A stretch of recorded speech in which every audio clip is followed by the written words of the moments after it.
Welcome back, heroes. In part 2 of our thrilling what-if scenario, we delve deeper into the time-twisting adventure as DEKU encounters 6 mysterious widows from the future. Join us as we explore the epic continuation of this alternate tale filled with surprises, twists, and heroic deeds. The school was closed for a week. During that time, Cementos, along with a construction company, randomly chosen by Director Nezu, built several buildings to keep the students safe, turning UA Academy into UA boarding school. Within the campus, just a 5-minute walk away, new condominiums for the 11 classes students were built in less than a week. "I'm glad Class 1A could reunite safely," said Aizawa. "Alright, I'll give you a quick introduction to the dormitories. But first, Midoriya, you fought bravely against the monster and the enemy leader. We appreciate it, but don't act like you already have your hero license." "I understand, Sensei," said Izuku. "Now let's go inside," smiling and full of energy. The ground floor is the lounge, with a flat-screen TV, several video game consoles, the dining area, kitchen, bathrooms, and laundry room. "Your rooms are from the 2nd to the 5th floor," Aizawa explained. "On each floor, there are 4 rooms, boys on the right and girls on the left. Each of you will have your own private room with a private bathroom, refrigerator, and wardrobe. For now, unpack and settle in today. Start training for the sports festival tomorrow, and I'll explain how things will work from now on." "Yes, Sensei," they all said, heading to their rooms to organize and personalize them. Some, like Izuku, were surprised to find their families had sent their most iconic and beloved items, like action figures and posters of All Might and Kamui Woods. Kyoka, Momo, Mina, and Tsuyu soon had their rooms set up just like in the original timeline. Momo's room was as spacious as before. When Ochako entered her room, she found a strange note. Opening it, she discovered it was from her parents. They had hired Uraka Constructions to work with Cementos and build the 11 UA dormitories, earning huge amounts of money. Ochako was thrilled about her parents' financial improvement. Now, she just needed to focus on her hero studies. She would become one of the top heroes, earn money through hard work, and give her parents the life they deserved. 2 days later, after a day of study, when Class 1A and 1B students opened the doors to leave, they found all the first-year students from the support, general education, and business classes there. Some felt intimidated, but, thanks to Bakugo and his explosions, they managed to leave. Only a few shared details about the villain's attack during the USJ. To participate, each of them made individual efforts to train. Momo researched more and created multiple objects of various sizes to increase her speed in creating. Ida ran at high speeds. Tsuyu swam underwater. Shoji created multiple eyes, noses, mouths, and ears from his arms, trying to be even faster. Kyoka connected her plugs to speakers and did many breathing exercises to speed up or slow down her heart. Bakugo improved his control of air, redirecting himself with his explosions. Mina found that her emotions made her acid more corrosive, so she would seek meditation methods to control her emotions. Izuku practiced moving with his Kuromuchi and tore the life out of very tall trees with Vampire. He sent rocks flying or pulled them towards him. 2 weeks later, they were there. The public, the press, and of course, all the classes from 1st to 3rd. "The security check is taking too long," complained the journalist. "They need to make sure no one is a villain infiltrator after what happened at USJ," said her cameraman. "This year, everyone will be watching the 3rd years. But everyone's eyes will be on the 1st-year Hero Course students," she said. "Controversy equals audience. All eyes in the world will be on Hero Courses 1A and 1B." The Class 1A was very nervous. "We'll be out soon, is everyone ready?" asked Tenya. "Dang it, I really hate not being able to wear my suit," whined Mina. "They're not allowed so that we all have the same chances in the field," explained Ojiro to Mina, who didn't feel any better about it. "Midoriya," said a voice belonging to a certain bicolor-haired boy. "What's up, Todoroki?" The red and white-haired boy flashed him a friendly smile. "My plan is to dominate this tournament. And I want you to know, I consider you a rival, as dangerous as Bakugo because of your quirks. I won't hold back in the tests." Izuku glanced at him before nodding and extending his hand. Todoroki returned the gesture with a smile and a handshake. "Then let the best one win." "I'll take that medal, don't worry," Shoto arrogantly declared. All students exited through the same door while Present Mike did his job, introducing everyone by their departments, from the Hero Department, classes 1A and 1B. He did the same for support and general studies, while business sold things to the spectators. Let's put aside expectations and get straight to what matters, said Midnight, who would be the referee in the tests. The first event this year will be. The screen behind Midnight lit up with countless options, too fast to see. Finally, it stopped. Obstacle race. A race among the 11 classes, with the track being a nearly 4-kilometer loop around the stadium. We always talk about our freedom on campus, so here it is. You're free to do anything as long as you stay on the track. Let's begin. A sound echoed, and a bulb lit up above an entrance, then another, and another. On your marks. Another one lit up. Get set. The third one, go. They all dashed down the hallway, Izuku using his Kuroi Muchi to tie up several competitors as he passed them, gaining strength and speed, exhausting many. And here we go, exclaimed Present Mike, excited about what he was seeing. Midoriya of Class 1A starts strong, tying up many competitors with Kuroi Muchi and using Vampire as well. Release Kuroi Muchi, but Vampire stays active, Aizawa pointed out. Notice, many are already tired, and the first test hasn't even begun. After a while, Present Mike continued, Todoroki freezes the ground and races ahead, freezing the legs of many, but he's closely followed by students from hero and support classes, who are allowed to use their gadgets. Now, we come to the first obstacle, said Aizawa. The 0-point robots from the entrance exam. Let's see how someone who got in through recommendations handles this. Multiple targets detected, said one of the hundreds of 0-point robots. Destroy. So, this is what those who enter through general face, huh? Remarked Todoroki. Where did they get the funding for all this? Momo nervously asked, seeing the number of enemies. Dang, the least they could have done is put something harder in my way, thought Todoroki, as he began to freeze the ground and extend it over one of the Robo-Infernos. But Izuku raced past him, channeling all his vigilance energy into Vampire and the most powerful repulsion punch he could manage before landing under one of the Robo-Infernos. Nosferatu's blind fury. As he hit it, it wasn't just Izuku's strength that split the robot in half, but he himself was propelled into the air, driving towards another Robo-Inferno and absorbing all its energy. Heartbeat surround. Kyoka connected her 2 headphone jacks to the amplifiers on her wrists and aimed them at the Robo-Infernos, unleashing powerful sound waves that destroyed 2 robots and stunned the other competitors. Midoriya and Jiro from Class 1A have taken the lead, but Yanagi Reiko, as fast as Mirko, is running with them, vying for the top spot in the race, narrated Present Mike. The other students use their quirks and combine their efforts to make their way through the Robo-Infernos, with Todoroki Shoto catching up with his classmates. And now, we arrive at the second obstacle. If you don't want to fall, then you'll have to crawl across the ropes in the fall. Everyone was attentive. This is just a glorified tightrope walk, Ribbit, said Tsuyu, crawling across the rope with ease.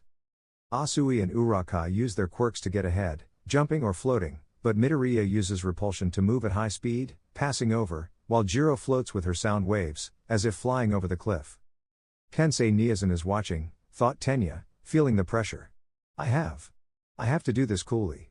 He placed one leg in front of the other and expelled nitro from the back leg to propel himself forward while extending his arms to the sides to maintain balance. Shoto froze the rope he was sliding on. Shoto, Izuku, Tsuyu, Ochako, and Kyoka surged forward, reaching the same point. Now, we come to the final stretch, the minefield, said Present Mike. If you look closely, you'll know where the mines are. These mines won't kill them, Aizawa pointed out. They'll just send them flying. Shoto froze the ground, Izuku and Ochako floated above the field, reaching the other side. Tsuyu crawled carefully. Kyoka used her jacks to detect them. Tokoyami used Dark Shadow to be careful not to explode himself. Setsuna split herself, floated in the air, and reformed at the end of the minefield. Setsuna from Class 1B takes the lead. Midoriya Izuku is the first to cross. Followed by Todoroki Shoto, Uraka Ochako, Jiro Kyoka, Tokage Setsuna, Tokoyami Fumikage, Tetsu, Yanagi Reiko, and Ashido Mina arriving at the same time. Kaminari Denki and Kurohiro Shihai are the last to cross. The top 22 to cross will participate in a total of 11 battles, and the winners of each presented battle will fight until reaching the final match, and we'll see who the champion of the tournament is, said Midnight, surprising everyone. After a thrilling obstacle race, it was time for the tournament. What everyone had truly been waiting for so many minutes. The other 2 events, the obstacle race and the cavalry battle for points, didn't matter. They were inconsequential. Only the battles mattered. The amazing energy vampire of Class 1A, Midoriya Izuku, versus the ghost girl of Class 1B, Yanagi Reiko, exclaimed Present Mike. The rules are simple. If your opponent leaves the ring or says, I surrender, then victory will be yours. Don't worry about hurting yourselves, Recovery Girl is ready to heal you. My quirk, as you may know, Midoriya-kun, Reiko said, is called Posterguous. It's a quirk that allows me to manipulate anything with the weight of an average human at my whim. But I haven't come this far, in my journey as a professional hero, in this tournament to surrender just because I lack any object. I'm sorry, handsome. She winked, blew him a kiss, and extended her hand, causing Izuku to float and sending him out of the battle arena. And Midoriya is out in a second, exclaimed a thrilled Present Mike. Not yet, said Aizawa and Izuku himself. Midoriya returns to the battlefield, extending his Kuroi Muchi toward one of the torch pillars of the battle arena, spinning around the pillar and returning to the fight. Announced Present Mike. And Midoriya uses his repulsion, trying to push Yanagi out of the battle arena, but she uses her poltergeist to try the same, pushing them both back to the limits. And Midoriya propels himself toward Yanagi, who uses her poltergeist to make him leave the combat area, but Midoriya stays in the air, catches Yanagi with Kuroi Muchi, and expels her. There was a moment before the next match. From the hero department, Bakugo Katsuki. Cheers erupted. Against, it's nothing personal, but, from the general education department, Hitoshi Shinso. I surrender, huh?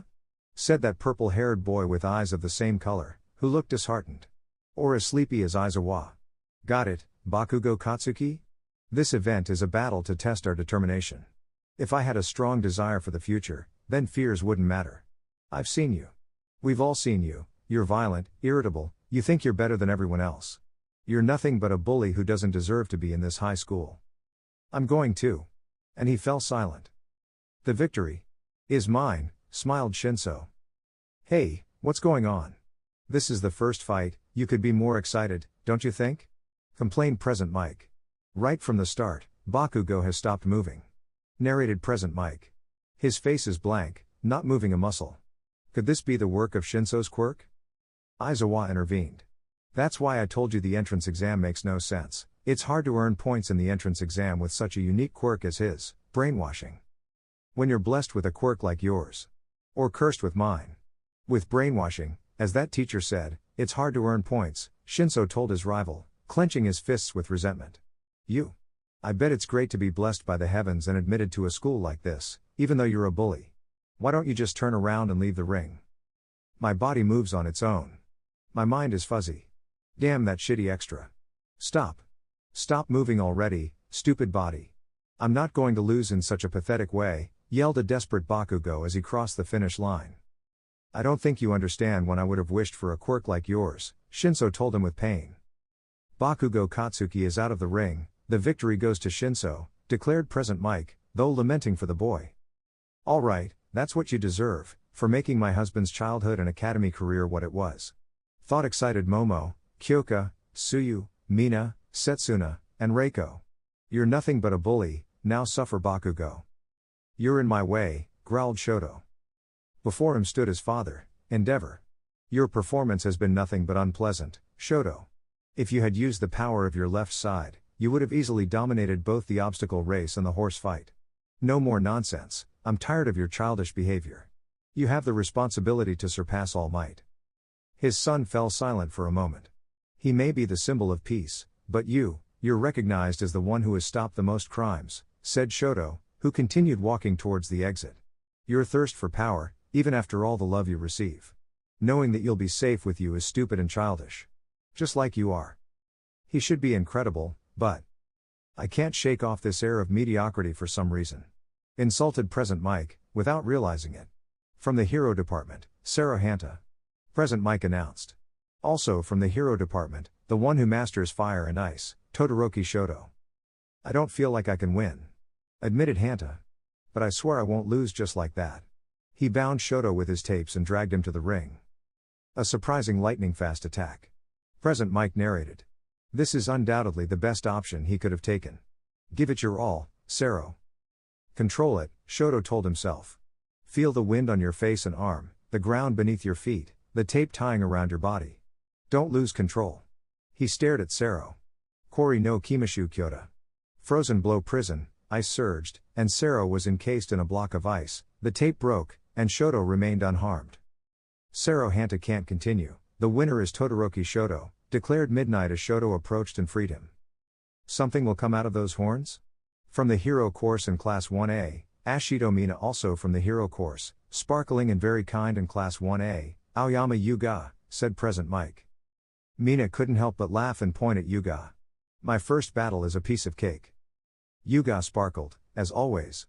I returned the words, he said and then shot his laser at Mina, but she dodged by jumping. The first one wins. Mina crouched and started spewing acid from her feet, like skating on ice. Except it was concrete.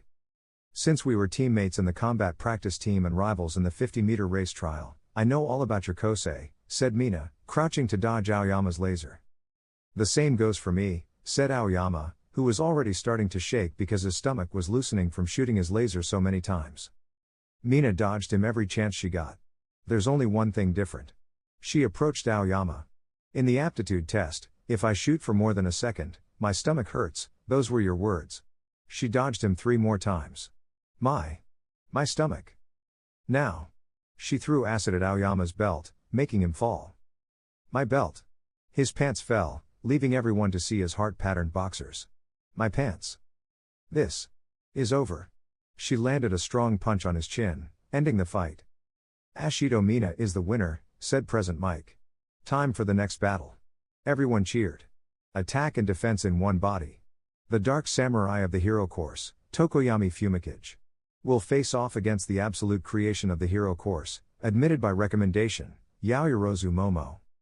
I'm really sorry, Tokoyami-kun, Momo thought. But I already lived through a humiliating defeat, in this very ring against you. Her forearm glowed, and the creation began. I endured Uwabami once. I won't do it again. Dark Shadow came towards her, but she rolled aside, pulling out a shield and a metal bow staff in her other hand. Dark Shadow came at her, again and again. She began to create another shield, let it be taken away, just like the first time, used the staff as a pole to swing in the air, and upon landing, used it as a bat and struck the shield, making her whole body tremble, before stabbing directly at the stand, who dodged. She left the shield on the ground to receive sunlight, preventing her or Dark Shadow's shadow from touching the shield, until she saw the shine and a smile appeared on her lips. And again, she used the staff as a pole, grabbed the shield, and presented it to Dark Shadow. A shield created as a solar panel, to store energy from the sun and then redirect it to you, Dark Shadow, hit the poor bird forcefully and left it defeated. I surrender, said Tokoyami, bowing. You're a phenomenal rival, Yaoyorozu-san. Yaoyorozu Momo is the winner. Cheered Present Mike. Shiozaki immediately defeated Denki, tying him up with her vines. The next battle is between, from the hero course, Ida Tenya versus from the support course, Hatsume Mei. Oh, Ida-kun also has support equipment. This goes against the rules for those in the hero course, Midnight said quickly. Those who require equipment must request it in advance. I didn't think about it, but my partner Aoyama-san has support equipment, Ida excused himself. He made a request before entering UA, Midnight explained. I apologize for the inconvenience, said Ida, bowing, but my rival said she wanted a fair match, considering she uses a lot of gadgets. I'll allow it. Just for the sportsmanship between you two, said the gas heroine. Begin. Ida moved first towards his opponent, while Mei extended a microphone, typical of a call center. Isn't it wonderful acceleration, Ida-san? Mei asked, calm as she watched him approach. Don't your legs feel lighter than usual? This leg attachment aids in the movement of its user. He was about to catch her. And I. But from her metal backpack, a staff emerged, sending her flying, while Ida stumbled. I can easily dodge it with my hydraulic accessory. Using her zoom quirk, she could see him. The support companies are talking. They're interested. She thought, amazed. My attachment contains multi-directional sensors, so I can even avoid an attack from behind. Ida couldn't stop himself, he was about to leave the field, but his attachment made him change direction and turn back towards her. Ida-kun just expertly changed direction, thanks to the self-balancer of his attachment. These parts detect the user's brainwaves to predict their movement, so there's no need to worry about delay. You were going to fight fair, weren't you? Growled Ida, charging towards her. But Mei jumped. My electro shoes have electromagnetic induction on both to allow instant evasion. I'll catch you when you land. Ida charged at her like an enraged, and frustrated, bull. But Mei turned with a gun, and the projectile turned out to be a net. A villain capture weapon. This net clings electromagnetically to the ground. The nets are enclosed in cartridges, and you can fire 5 before needing to reload.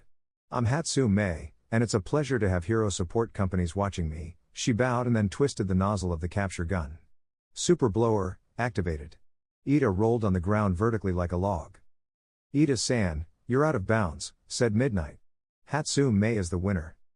I hate you, shouted Ida, now freed and moving his arm with robot-like motions, very frustrated. I'm sorry, I used you, said Mei smiling. Don't underestimate her just because of her innocent look, she's a frog, from Class 1A Hero Course, Asui Tsuyu. Presented Mike introduced. Tsuyu felt offended by her loud teacher's words, against the lizard girl from Class 1B Hero Course, Tokage Setsuna. Tsuyu sped towards Setsuna, who did exactly what her harem sister wanted, to split and attack her with pieces of her body. Tsuyu blended into the surroundings. Hunter frog murderer kick. She thought as she placed her hands on the ground, extended her legs sideways, and began to send Setsuna's body parts flying, who reassembled. Darn, I didn't expect you to use that special move in that attack at the start of the fight. Grunted Setsuna from the ground, her body trembling from pain. You're darn capoeira, Tsuyu-chan. Tsuyu gave her a smile as she brought her right arm forward with the palm extended and brought her feet together. We both want to advance, Setsuna-chan. Setsuna made a face of anger as she stood up. Yes.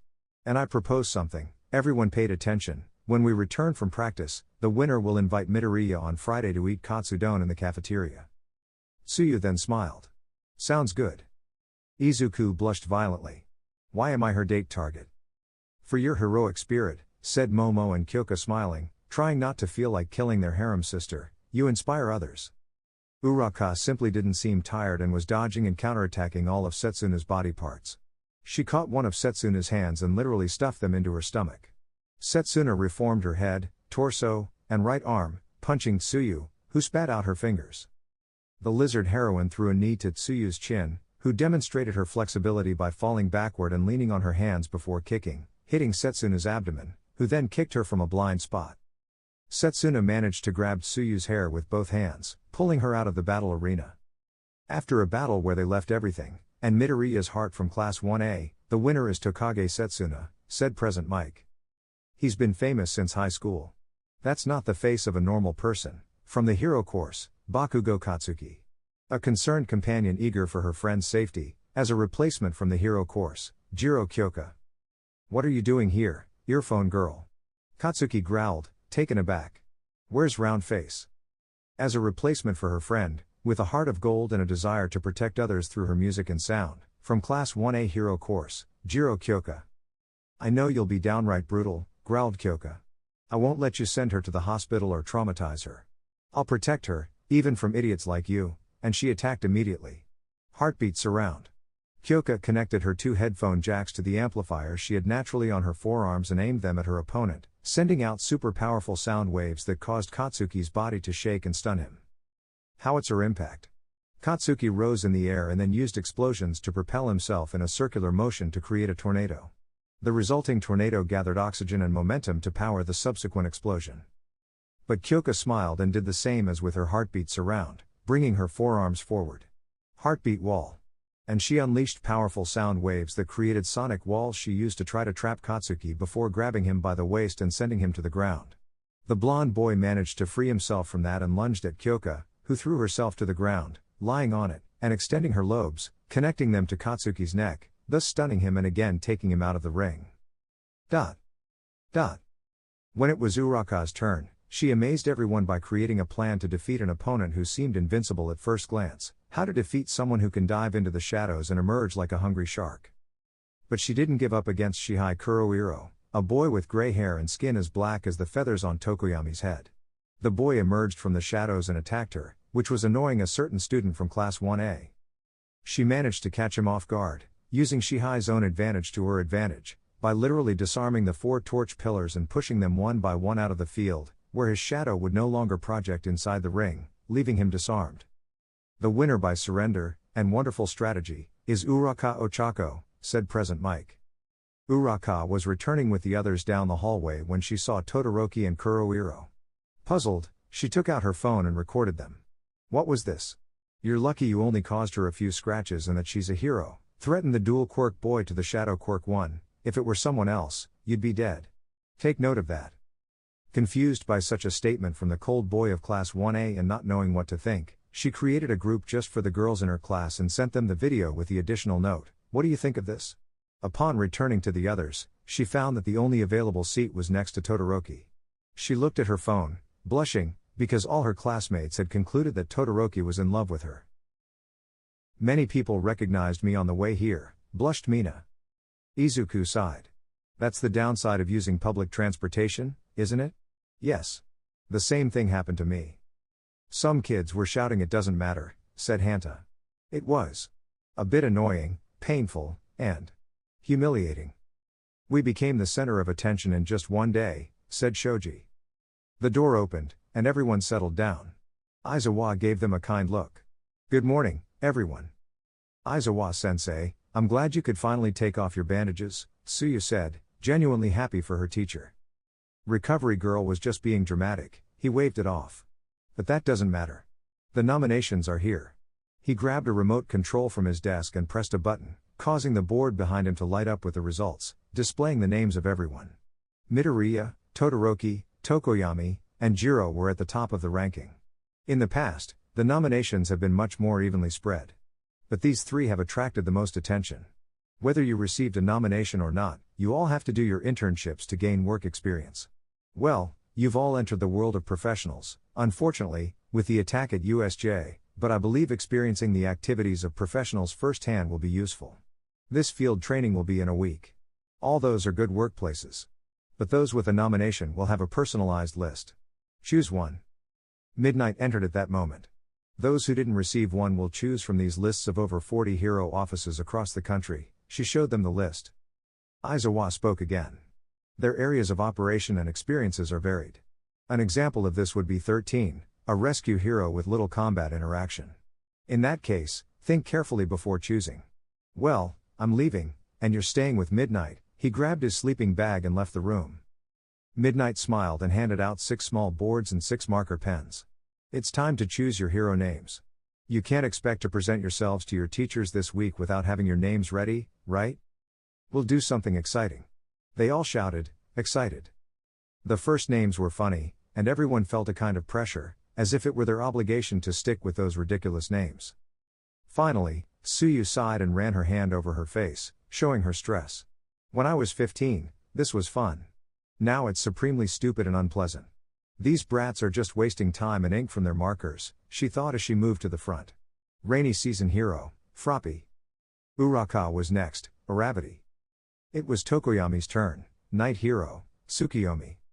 Mina tried again with the name Ridley Scott heroine, Alien Queen, and once again was rejected. Therefore, she took her predestined name, Pinky. It was Eijiro's turn. Once a Red Riot, the girls would make sure Red Riot would be one of the greatest heroes again. Kyoko was next, auditory hero, Resolute headphone. Hanta became Cellophane again. Momo didn't even blink, returning with her name, Creati. Shoji became Tentacool again. Toru wasn't to blame, but it seemed almost logical for her to be Invisible Girl. Ojiro would always be Tailman. Just as Koji would always be Anima. Denki quickly became Chargebolt. The name Sugarman simply suited Rikido perfectly. Mineta had written and erased his hero name like 4 times, just to once again become Grape Juice. A friendly, read as meddling, Tsuyu approached Ida, who was quite startled, grabbed his board, erased his birth name, and renamed him Turbo Impulse. Mina was about to approach Shoto but thought better of it and whispered something in Ochako's ear. A blushing brunette then approached Shoto, they whispered together, and apparently, the red and white-haired youth liked what he heard. So, he quickly wrote on the board before addressing everyone with his hero name, Duality Hero, Steam. A nervous Izuku dropped his marker when he found himself surrounded by Momo, Kyoka, Tsuyu, and Mina, who were suggesting names and immediately dismissed the name DEKU. They proposed names like Godsend, Jade Lucky, Protector, Agent Grin, due to Izuku's mouthpiece smile, although Grin is phonetically the same as Green, or Green Whip. Agent Grin. It was a name that would one day be world famous, and they would ensure their husband's survival after the battle against All for One and Shigaraki. After resolving their hero names, they had 3 days to send the names of the hero agencies they would like to go to. Why am I not an adult, a full-fledged professional hero, so I can have Izuku-kun to myself for a week? Creechy, Resolute Headphone, Froppy, Pinky, Lizard, and Emily would think, eager to hit their heads against a wall or their desks. But Momo's time machine worked like that, and that's how it would stay. And their love for Izuku not only prevented them from seeing the paradox they would create by trying to time travel as adults, wasn't an investigation into the law obvious due to the unexpected appearance of 6 heroines out of nowhere? Well, love, sometimes, makes you foolish. I'll go with Mount Lady, said Mineta. Once again, you're thinking about something perverted, aren't you, Mineta-chan? Said Tsuyu, poking him with her tongue. I plan to go with Captain Selkie, who works for the Navy, and I'll be able to do high-sea rescues. It's a bit odd you didn't get any nominations, giving such a great performance, Ashido, Masharao said to a dejected Mina. Have you chosen one, Izuku-kun? Momo approached the green-haired boy. Well, I'm torn between Ryukyu, Mirko, said the green-haired one. I don't see any heroes who can help me use my quirks, not even Bastionist. I don't think he has experience moving through the air or balancing like I do with Kuroimuchi. So, I'm looking for combat heroes. Do you know where you're going, Uraka-san? Ochako looked to her right, finding the blushy fire and ice user. I'll go with Gunhead, said the brown-haired girl, smiling. Shoto and Mina looked surprised. It was the pink-haired girl who spoke first. He's a battle-type hero, just like All Might and Death Arms. I thought you wanted to be like 13 Sensei, said Shoto. The fight against Shihai-san opened my eyes, said Uraka. I need much more than just the desire to be a rescue hero. Everyone nodded. Shoto spoke again, without thinking. If it weren't for my fire quirk and needing to learn how to use it, I'd go with you to make sure Gunhead behaves. He took out his cell phone, grabbed Ochako's, looked at both, typed on his, returned the pink one to its owner, and sent her a text message, making her blush. If you need to talk, or help, or advice, please write to me, Uraka-san. Ochako blushed. Thank you, Todoroki-kun. Where will you go, Tokoyami-san? Shoji asked. I'll go with Hawks, said the Karasu Tengu boy. I'll go with Fourth Kind, said a smiling Eijiro. He's really manly. Where will you go, Yaoyorozu-san? Maybe I'll go with Mirko or well, any hero who can assist me in combat, said Momo, closing her eyes. I won't waste time being an assistant to some celebrity like with Uwabami. That reminded her of something, but she decided to wait until lunch to approach Class 1B's table. Seeing them gathered and chatting, she took it calmly, went for her tray of food before approaching the other class's table and having a serious chat with them.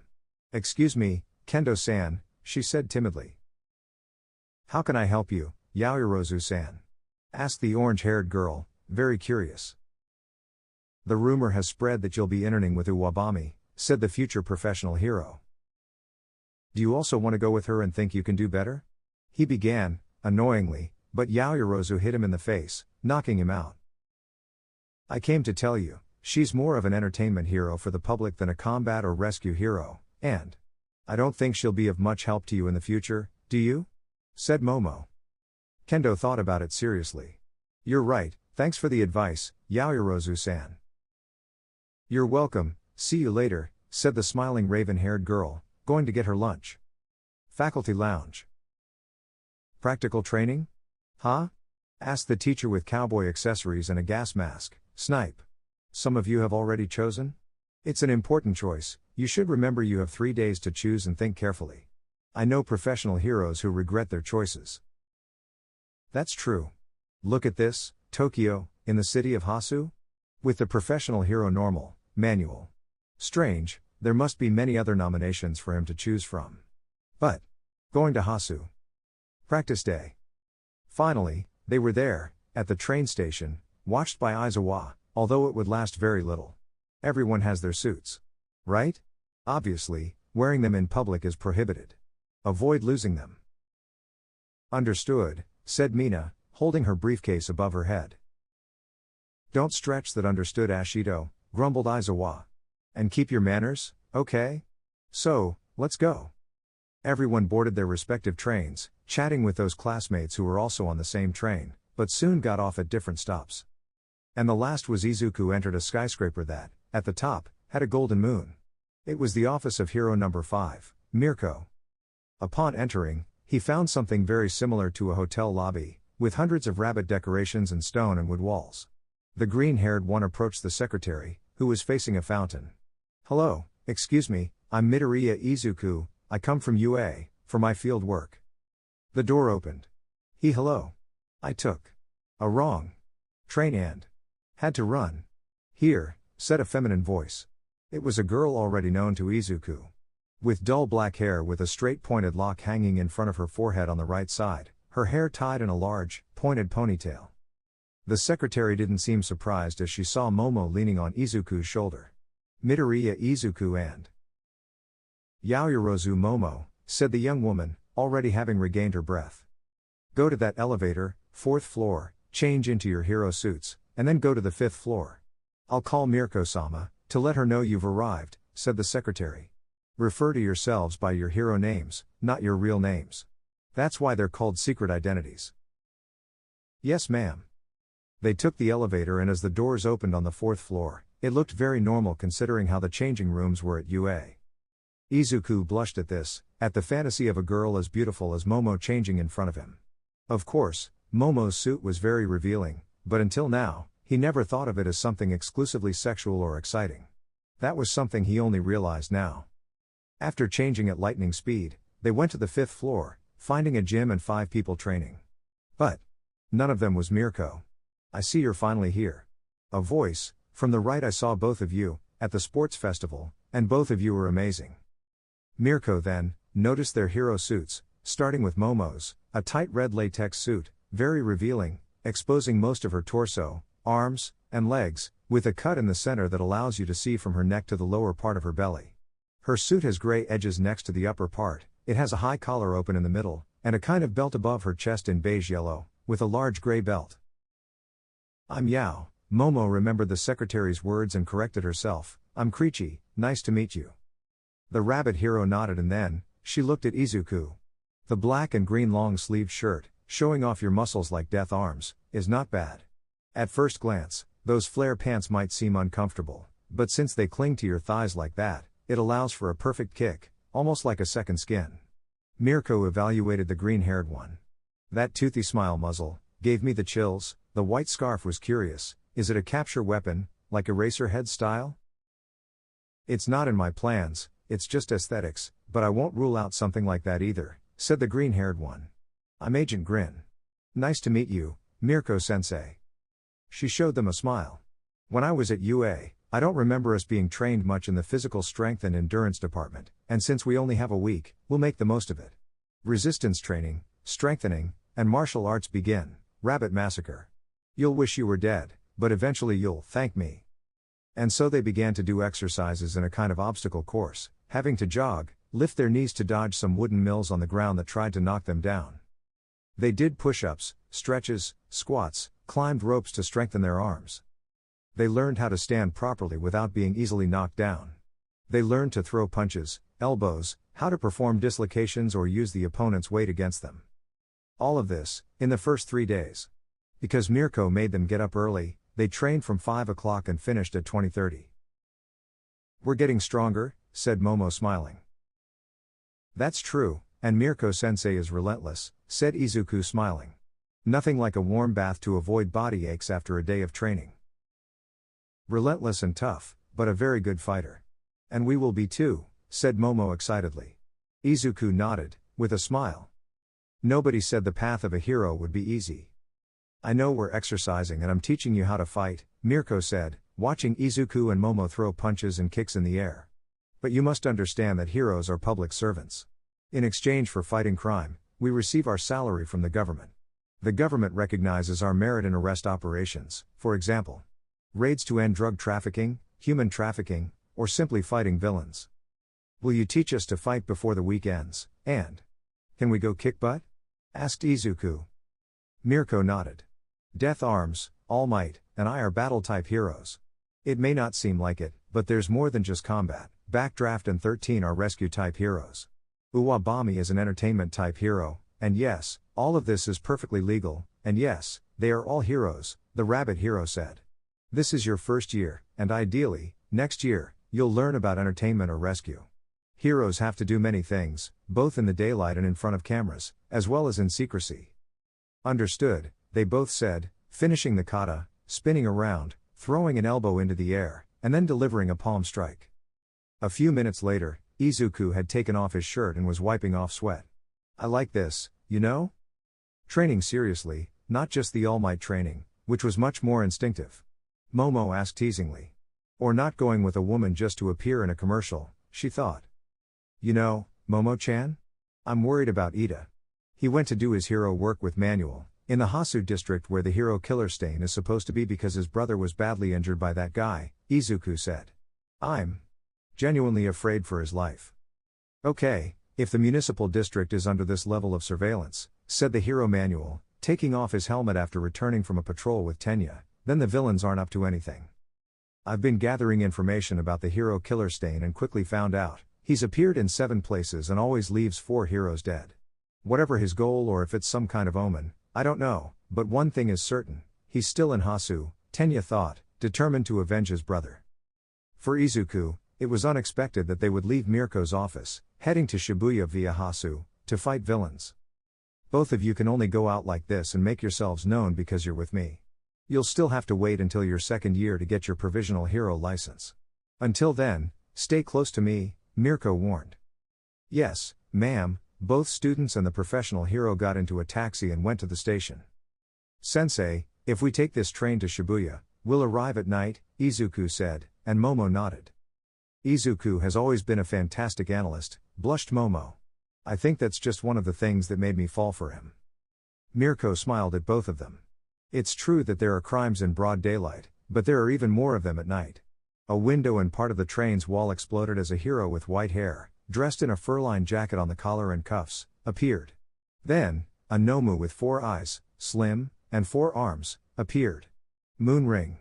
Mirko demonstrated incredible leg strength by kicking the Nomu multiple times while performing a somersault in the air with her legs extended. Moonbow. Mirko raised one of her legs and delivered a powerful front axe kick to the Nomu, shattering it. Mirko-sensei. Izuku and Momo shouted, only to witness Hasu engulfed in flames. Mo. Krichi, hold on to me and let's go after sensei. Momo did so, Izuku extended his right hand, and the Kuroi Muchi extended until it tied to a fixed surface, flying there and then swinging between the buildings, while watching the chaos in Hasu. Ida is here, Agent Grin. Krichi reminded him, eager to know exactly what happened. I'm aware, babe, said Agent Grin, causing Krichi to blush. And there's Sensei. Krichi pointed out as they slowly approached the ground, watching as Mirko was assisted by Endeavor and his son Steam, Shoto, who were burning or throwing ice spikes back and forth against the Nomus. There are too many Nomus, the League is on the move. Agent Grin lunged at one of the Nomus, hitting it on the head before placing his hands on the Nomu's shoulder, jumping to avoid its attempt to hit him. Krichi got off his back, and Agent Grin kicked, hitting its back before delivering 2 quick punches. Krichi created a katana in one hand and a shield in the other, launching herself at another Nomu. She ducked when a Nomu tried to hug her and then delivered an upward slash with the katana before striking it with the shield. Rolling backward, the first Nomu landed a frontal blow, sending Krichi backward. When the second Nomu approached her, she dodged its attacks and eliminated it by burying the katana in its head before decapitating it. But it died as soon as she buried the katana in its brain. Agent Grin sighed and extended his arms, delivering repulsion punches to the Nomu, sending it flying before throwing several of his Kuroi Muchi straight, flat, and hard to kill the Nomu, piercing its head and eliminating it. The Nomus started floating. Izuku was glad to see Uraka there, or rather, Uravity. Just as a Nomu was about to strike Uraka, hundreds of purple cubes appeared, hitting it. Soon, the cubes reformed into Tokage Setsuna, better known as Lizard. Are we late? Lizard asked. You're just in time, Uravity, Lizard, Izuku said with a smile, as 3 rabbit Nomus appeared but were quickly incapacitated thanks to resolute earphone sound waves before being sent flying by Agent Grin's repulsion. Turbo Impulse, Ida, is in Hasu and is looking for the hero killer. So, we took advantage of this disaster to come here, find him, and prevent him from being killed. The others nodded, knowing they had to fight the Nomus and find the boy in the white armor, who might be trying to confront the hero killer. For now, Let's try to get rid of the Nomus and find Turbo Impulse, said Creechy, swinging her sword and beheading a Nomu, only then realizing there were many professional heroes around. There are many Nomus, but I think I can lighten the load, Resolute Earphone said with a smile, using her Kosei to destroy the ground, making concrete hit the Nomu, then sending one flying with her sound waves, crashing it into two others, causing them to die due to the others. The spiky one pierced through the acid and fire ones, causing a chain reaction, ending with 10 Nomus in total. Turbo Impulse, who still didn't know where Stain was, simply rescued civilians from the burning buildings, urging them to flee. Using his nitro, he delivered powerful kicks to the Nomus, sending them flying, assisted by Setsuna, who reformed her body and kicked and punched the Nomus again. When they tried to hit her, she split, reformed, and crushed them one by one. Manuel used water to extinguish the fires. He was proud of his student for rescuing civilians and not focusing on revenge against Stain. Endeavor and Steam, Shoto, arrived at the scene. The fire and smoke drew us here, said Endeavor, launching himself against a pair of Nomus. Steam used his ice Kosei to extinguish the fires but also kept an eye out for any Nomus nearby, quickly burning them or impaling them from the ground with ice spikes, leaving them immobilized. From a water tank, Shigaraki Tomura and Kurogiri watched. Well. The Nomus will elevate the name of the League of Villains and allow us to attract new allies. Just as All for One has requested, said Kurogiri, crossing his arms. Chaos in Hasu. Just as you say, Shigaraki Tomura, the League of Villains will soon be at the top. Ida Tenya wasn't thinking clearly. He was solely focused on avenging his brother, and as soon as he saw Stain, he ran towards him. But the killer saw him and struck his helmet with his sword. A kid? Get lost, brat, I'm busy. I'm here, looking for you, hero killer, growled Turbo Impulse, Ida. I'm the younger brother of a hero you attacked. He kicked, but Stain dodged by jumping. In mid-air, Stain threw many blades at him. The armor couldn't repel them all, hitting his arms and legs. By the look in your eyes, I'd say you're here for revenge, said the villain. That suit, the armor. Ingenium, yes. I let him live so rumors would spread about me. Both of you are false heroes. Stain pierced him with his sword, making him scream. Shut up. Because of you, he can't move the lower half of his body now. He won't walk again, won't be a hero, said Turbo Impulse. My brother saved hundreds of people, was a leader to his peers, he's a magnificent hero. If you wanted to be a hero, you wouldn't be here seeking revenge, said Stain, pointing his katana at the hero he almost killed. First, save him. Before worrying about yourself, worry about others. Don't use your quirk for self-benefit, that's what villains and fake heroes like you do. Letting hatred for the enemy consume you just to satisfy your own desires. Behaving like that is what someone who doesn't deserve to be a hero would do. I don't care what you say, said Ida. You're the villain who paralyzed my brother. Moonlight shone as the sword descended, but before it struck, black cords wrapped around Stain's arms and legs, pulling him out of the alley. He's the hero killer, everyone exclaimed. Are you okay, Turbo Impulse? Asked Izuku, very concerned. Thank goodness my hunch was right to come in this direction, he thought. Agent Grin, Resolute Headphone? Asked Ida, surprised to see his friends. How did you find me? I mean, there are hundreds of alleys. The violet-haired girl spoke up. We knew what happened to your brother, Ingenium, and knowing you'd be entering with Manuel, who is perhaps the only one with an agency in Hasu. It was just too obvious. Stain usually kills up to 5 heroes before moving to another area, and it wasn't very smart of you, as you usually are, Resolute Headphone said with a self-assured smile, running a hand through her hair.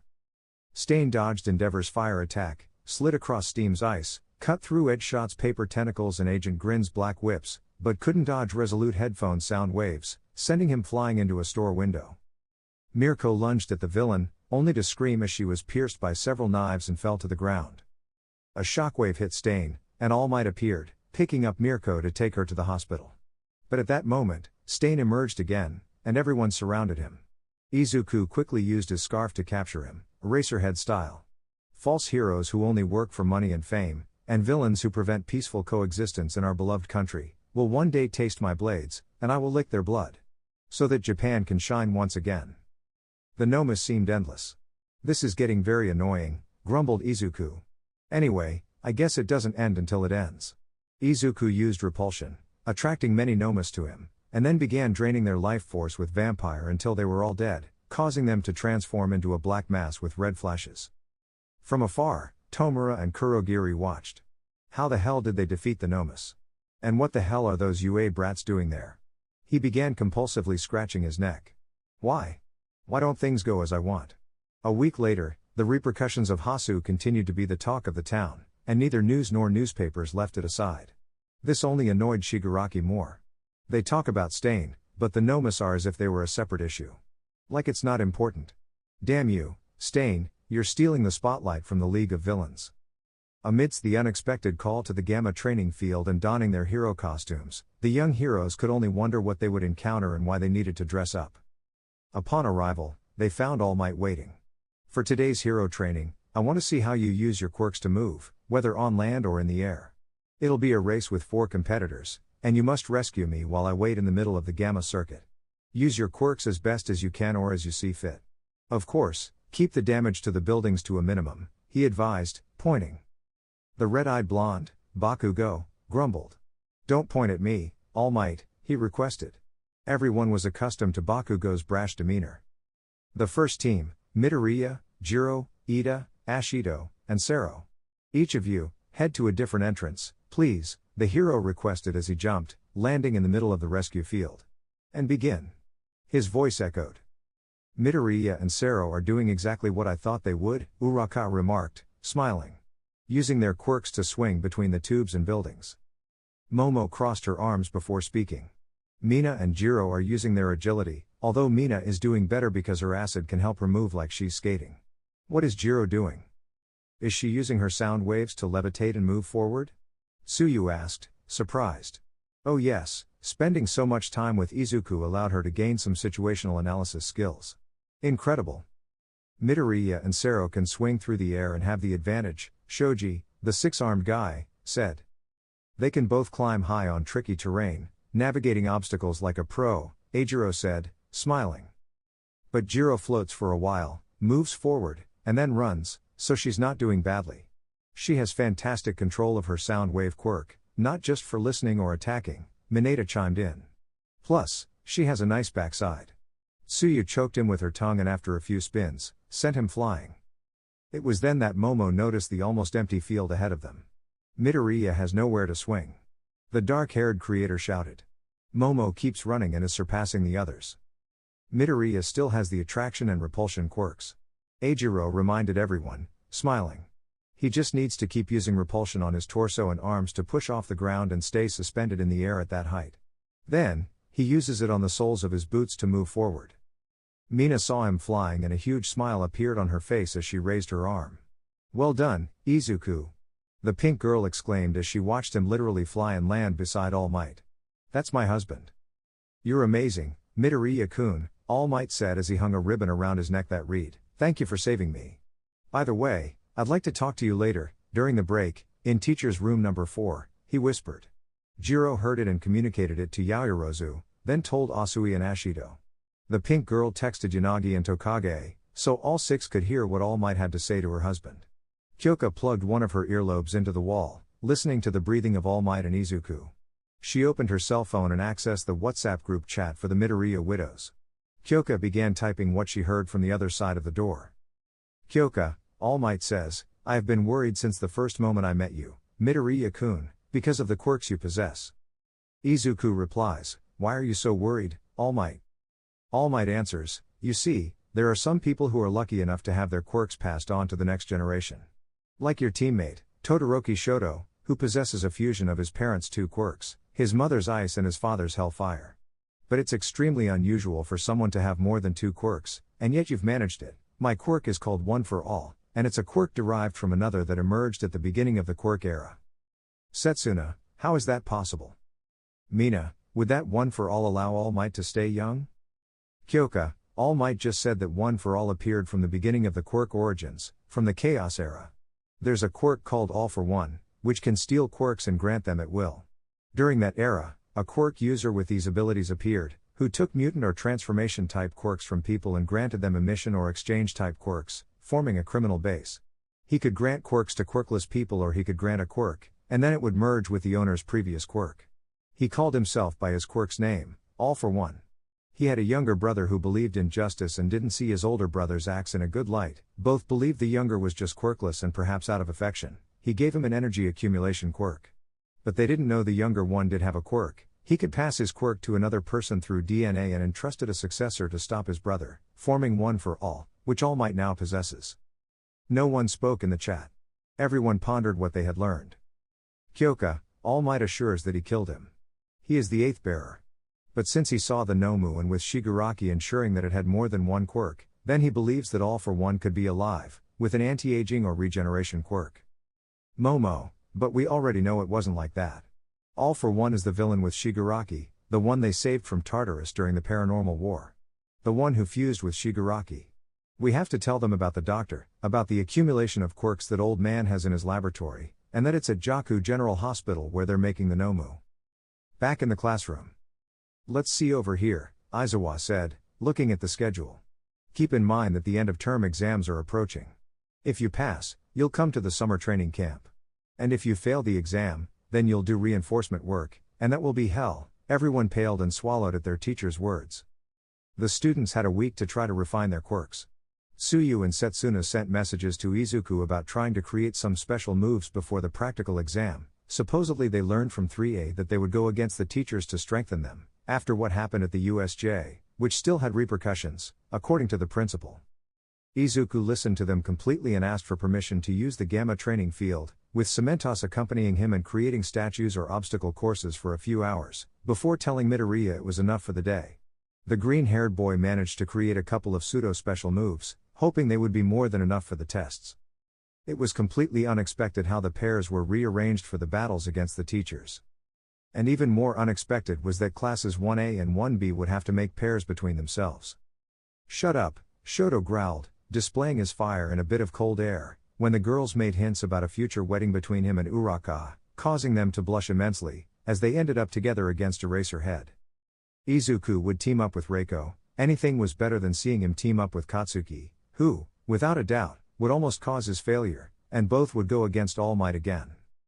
Come at me with everything you've got, Midoriya-kun, Yanagi Shoujo, All Might said.